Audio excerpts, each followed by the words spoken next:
souhaitez éradiquer les êtres humains, mais sans vous battre. On veut s'en débarrasser, mais sans les braver. Voilà qui est curieux. Est-ce que ça voudrait dire... Oh oui, j'imagine que c'est la seule explication logique. Est-ce que par hasard... Salut les amis, c'est Kyle. Suite à différentes demandes de ma petite communauté, je me suis dit qu'il était temps que je me lance sur tout simplement Chronique de Ragnarok ou Valkyrie Apocalypse. On me l'a demandé, je vais vous la faire, cette petite série. Pourquoi celle-là? Parce que déjà, il y a 2 saisons sur Netflix qui sont déjà disponibles. La 3e, c'est pas encore certain, mais j'ai quand même hâte de la voir. Donc déjà, et aussi parce que je trouve que c'est une série qui est excessivement sous-estimée. Et après, c'est qui tout double, hein, on aime ou on n'aime pas. Pour faire simple, l'heure du Ragnarok a sonné, et les dieux n'en peuvent plus de l'humanité. On peut les comprendre. Ils décident donc de l'éradiquer, tout simplement. Sauf que, il y a Valkyrie qui va débarquer, disant, écoutez, vous avez peur des humains? Vous les éradiquez comme ça, sans leur laisser une chance? Du coup, ça va se terminer dans dans un colisée, dans un tournoi, où 13 dieux vont affronter 13 humains. Alors, derrière ce synopsis... what the fuck, où on se dit qu'il n'y a pas avoir d'épique, on se dit super, ça va être que de la bagarre. Écoutez, c'est un peu plus intéressant que ça quand même, hein. Donc on se retrouve déjà, sur cette série déjà, elle bénéficie quand même d'un bel engouement sur Netflix, elle a quand même bien fonctionné, même si les fans du manga ont tendance à dire que il y a un peu trop de flashbacks, un peu moins d'action. Et les graphismes, ce sont les graphismes sur le manga en lui-même sont de la qualité d'un Miura, donc de Berserk en l'occurrence, hein, pour ceux qui ne connaissent pas.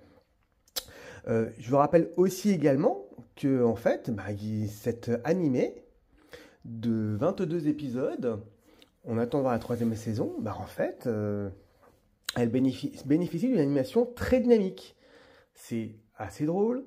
Parfois épique, parfois émouvant. Bien sûr, on n'échappe pas aux clichés classiques à la japonaise, hein, puisque à la base, Valkyrie Apocalypse, c'est un seinen. Hein, donc, on va dire que c'est un peu moins soft que les shonen que l'on peut connaître.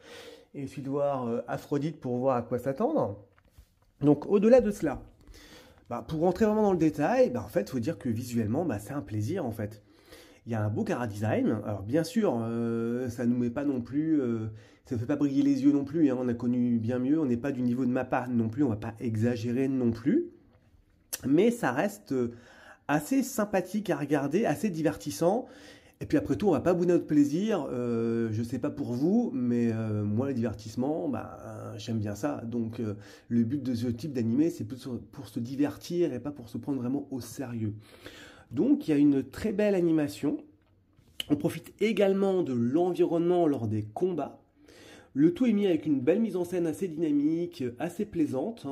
On a même une narration, hein. C'est là qu'on revient un petit peu sur les flashbacks qui n'ont pas plu à tout le monde. Il faut bien comprendre que l'animé part de zéro. C'est-à-dire que à part les gens qui ont lu le manga, personne ne connaît les personnages. Le but du jeu étant quand même, au-delà des combats de Kiku, quand même qu'on ait quelque chose, qu'on s'attache un petit peu au personnage. Donc les flashbacks me permettent un petit peu d'apprécier les personnages, de leur donner un petit peu de profondeur et de contenu. Hein, donc c'est quand même assez bien fait sur ce point. Le côté où on a un petit peu la culture nordique, grecque, indienne, qui rencontre le folklore japonais, voire anglais, est plutôt intéressant.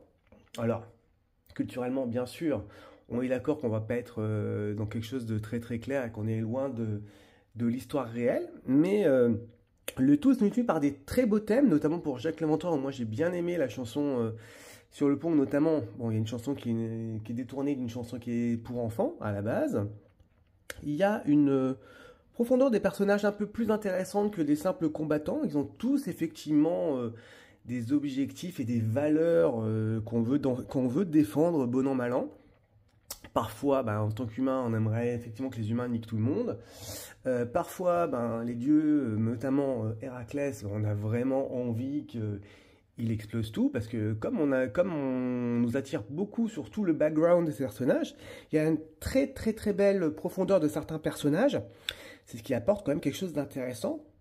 Et au-delà de cela, surtout, c'est surtout que c'est pas si manichéen que ça. On peut parfois apprécier l'humanité, apprécier les dieux, on peut comprendre pourquoi les uns et les autres sont frustrés les uns des autres. On a un petit recul historique dans la mesure du possible, qui n'est pas forcément mal fait pour connaître l'histoire de certains de ces personnages. Donc, en fait, que dire, certes, en première vue, on a l'impression que c'est bagarre, très bien léché, et très bien animé, et très bien défendu. Il y a pas mal, effectivement, de moments calmes, et de flashbacks et d'histoires derrière, donc vraiment un petit background qui n'est pas inintéressant. Alors après, avis au lecteur du manga, vous me direz ce que vous en pensez, vous, à votre niveau. Et au final, on se retrouve dans une série qui, sans être extraordinaire, sans être catastrophique, est une belle série qui est parfois jubilatoire, parfois épique, parfois sympathique. Donc on est sur quelque chose de bonne facture. Donc si vous ne l'avez pas vu, c'est assez rapide à voir.